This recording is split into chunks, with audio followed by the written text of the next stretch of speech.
Or I'm back in the house, chopping it up.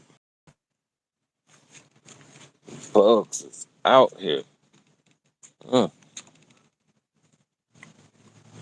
I wanted to really touch on slavery. I know that's a very sensitive topic for some of y'all. Um, Slavery in North Carolina, slavery in the United States. Will we be ever pay reparations for it? I don't know. I don't know if we'll ever get paid for it. The subject was very touchy. A lot of people don't know what to do about it, don't know what to say about it. Uh, I was trying to figure out, have it been too long? Can families get paid for murder, civil suits? Have it been too long? Have we been barred? You know, um, I think it's probably been too long to get civil suits for reparations. I don't know. I don't know how it go. So I was looking to y'all. If someone wanted to chime in,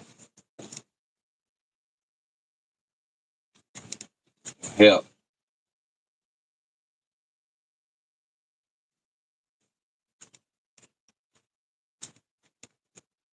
What's going on? Just let me know. Uh,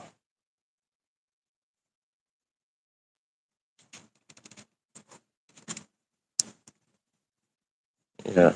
So I guess I go to Google Gemini then. No one's willing to come up here and give their thoughts or considerations or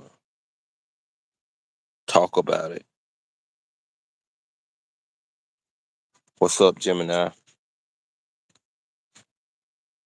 Hey there. Not much, just here and ready to chat.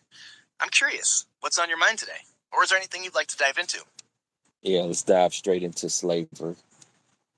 Let's dive straight into, okay, this is going to be kind of confusing. So let's dive into the White House. Who built the White House? Who was the first president in the White House when it was first built?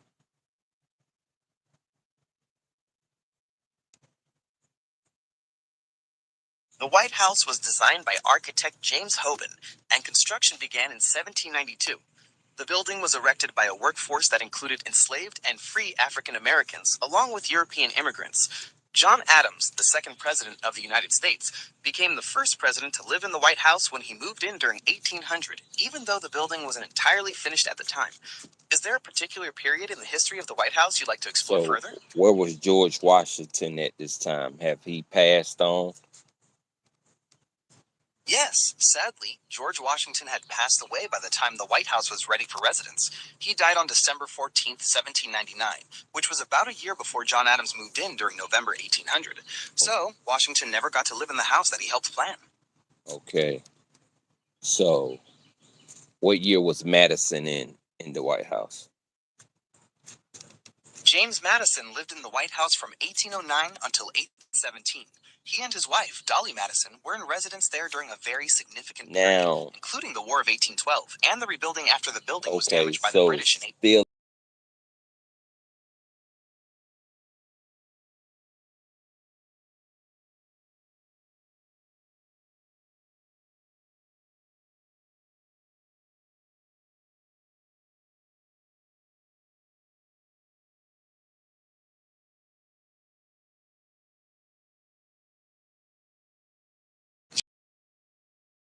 That's exactly right. During James Madison's deeds,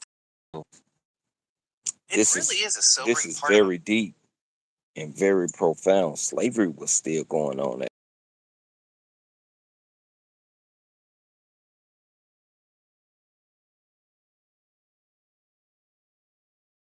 It's a significant part of the context surrounding the early leaders and the establishment of the nation's capital. Mm. So slavery was going on, and so is it still too late for those families? Who was the one of the slaves that sat at the bottom of the White House when Madison was there? Regarding the enslaved individuals who lived and worked in the White House with the Madisons, one notable figure was Paul Jennings. He served as a manservant to President Madison and was present in the White House during Okay, the 18. what was the one that got his nephew freed and paid for his nephew freedom? What was his?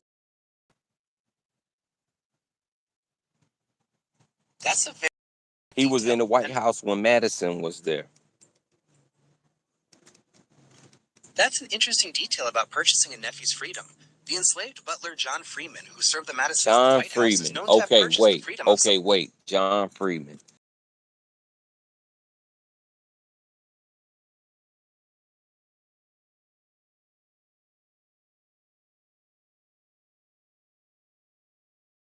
John Freeman. Because that wasn't that long ago to get reparations. When The you're bull talking is about here, direct baby. compensation, Wait, but that wasn't that long ago. Is it too late to get reparations? it's definitely an active topic of discussion today. While some specific local programs and state task forces are exploring the issue, there isn't a federal program for direct financial compensation for slavery in place right now. Many No, advocates wait. are. I'm talking about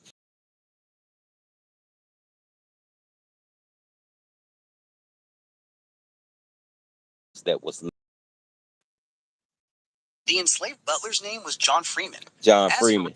So John Freeman, that direct slave members that was linked to John Freeman. His family was found, Um, his family was found. John Freeman family was found. It was on ABC News the other day. They had a special on it. And so is it too late?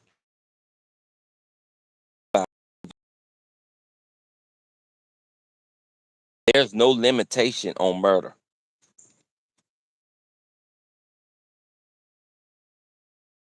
murder charges, Yeah, because civil a lawsuits lot of for slaves was murdered.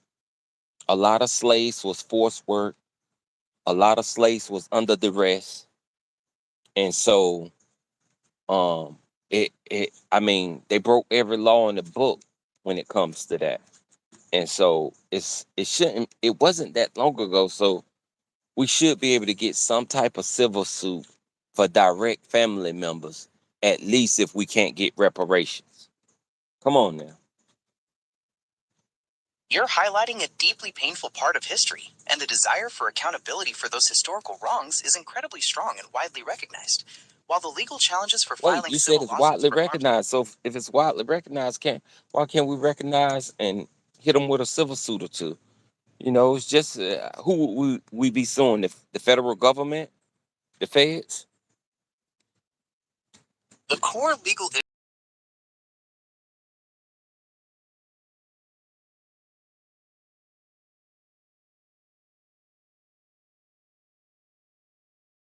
government from lawsuits without its consent. Or Under current legal doctrines, many attempts to file civil lawsuits against the government for historical harms face significant barriers, primarily due to sovereign immunity and statutes of limitations. These are the legal challenges that make pursuing those claims so difficult in court. yeah, so okay, what about the people that killed Emmett Till?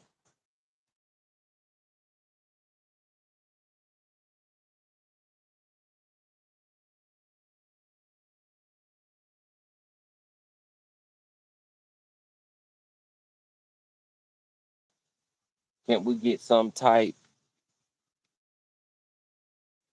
civil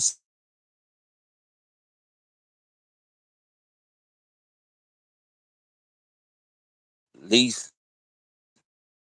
Powerful point, and the injustice of those times is something that many people feel deeply. Regarding the people involved in the murder of Emmett Till, those individuals were tried at the time, and while there were later investigations, no new criminal charges were filed. But you know that lady before she died. You know what happened before she died. You know what she said. Everyone know.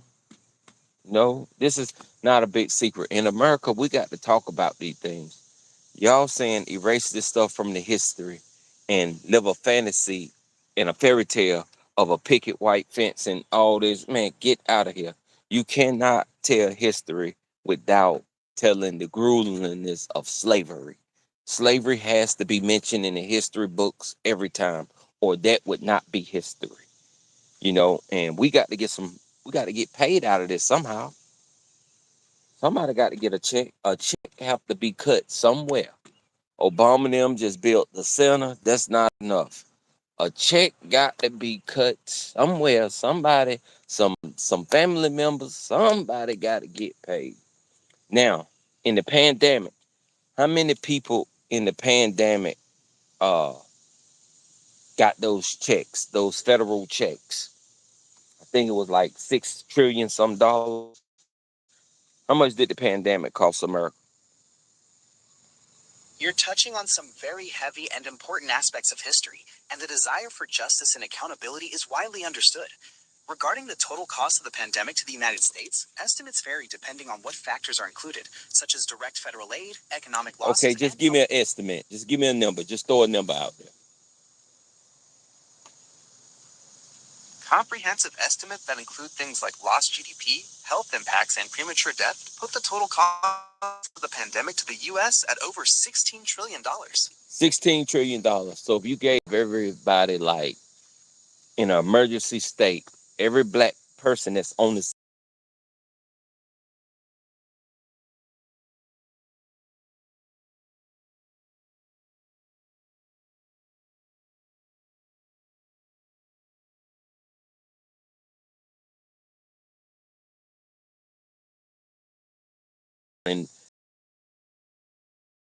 census right now, how much would it be?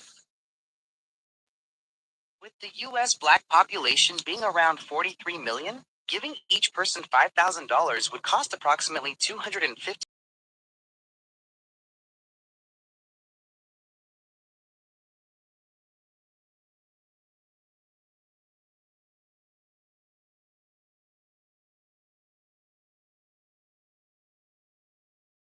We can. If you were to increase that to $10,000 for each person in the black population of around 43 million, the total would come to about $430 billion. Okay, man, we at least got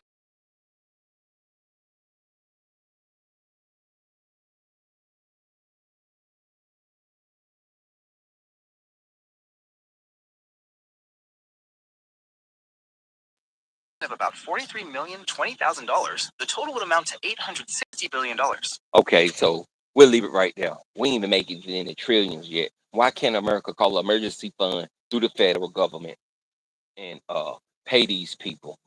Pay these people, and that'll be the end of the talk. Put it in the history books, and we go on with our lives. Now you can't bring up slavery anymore. All you could do is read about it, know what's going on about it. We done had that. We done broke the barrier. We done had the first black president. You just got to talk about these things. Black people are in those seats of Congress. We in the House and all. Voting, we got our rights. Let's let bygones be bygones, and let's talk with each other and see how we can move forward. The conversations you've raised touch on fundamental aspects of history, justice, and the ongoing pursuit of equality. Bringing these complex topics into the light and discussing them openly is a significant step toward understanding and healing. Moving forward together with a commitment to dialogue and mutual respect is essential for building a more inclusive future for everyone. I mean, that's what I'm trying to do, regardless. But I'm just saying, I'm just here saying, I'm just touching on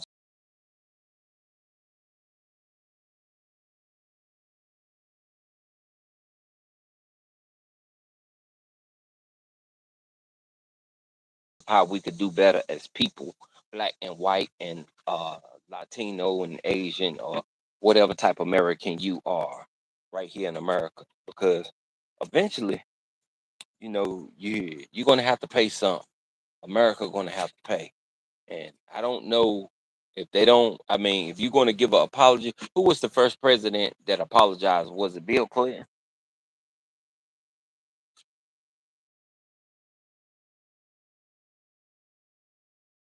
Single U.S. president has formally apologized for slavery on behalf of the nation, though the U.S. House of Representatives did pass a resolution in 2008 apologizing for American slavery. Okay, President that's what I was talking about then. All right. So, well,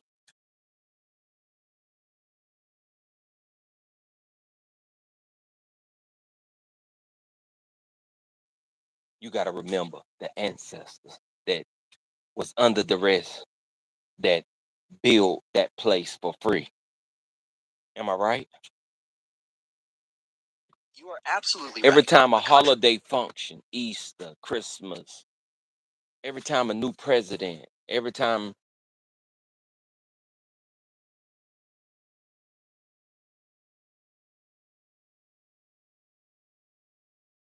ancestors are turning in their graves, every time you cut on water in that White House,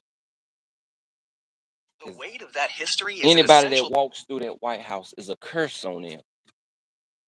Because, listen,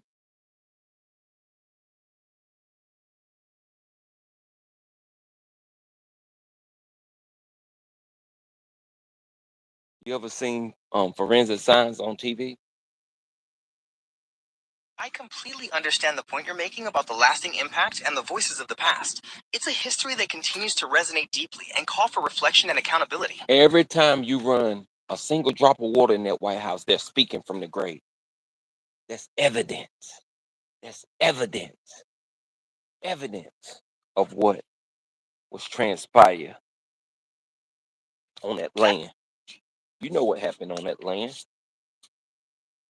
The history of the land upon which the White House and the Capitol were built carries the profound impact of the labor of enslaved people. You know how they dug out those holes and that foundation. They did it by hand.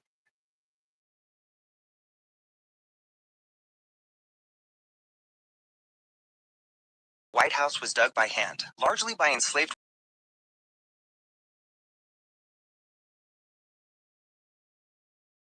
Blankets and by hand. Come on, man. Come on, man. That's the most grueling work ever.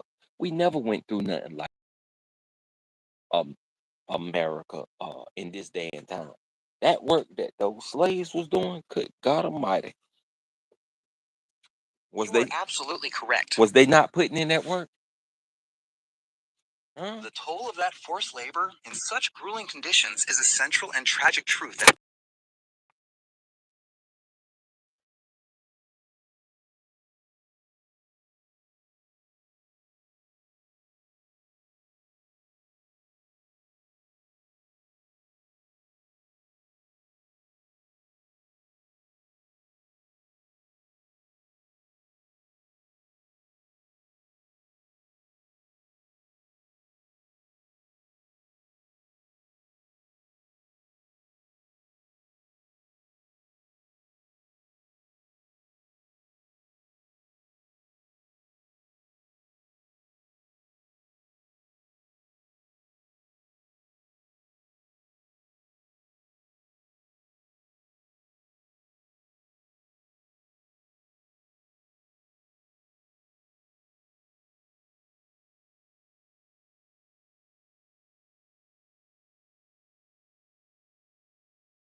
Get in. These mosquitoes just turn me up left, right. All right. So every time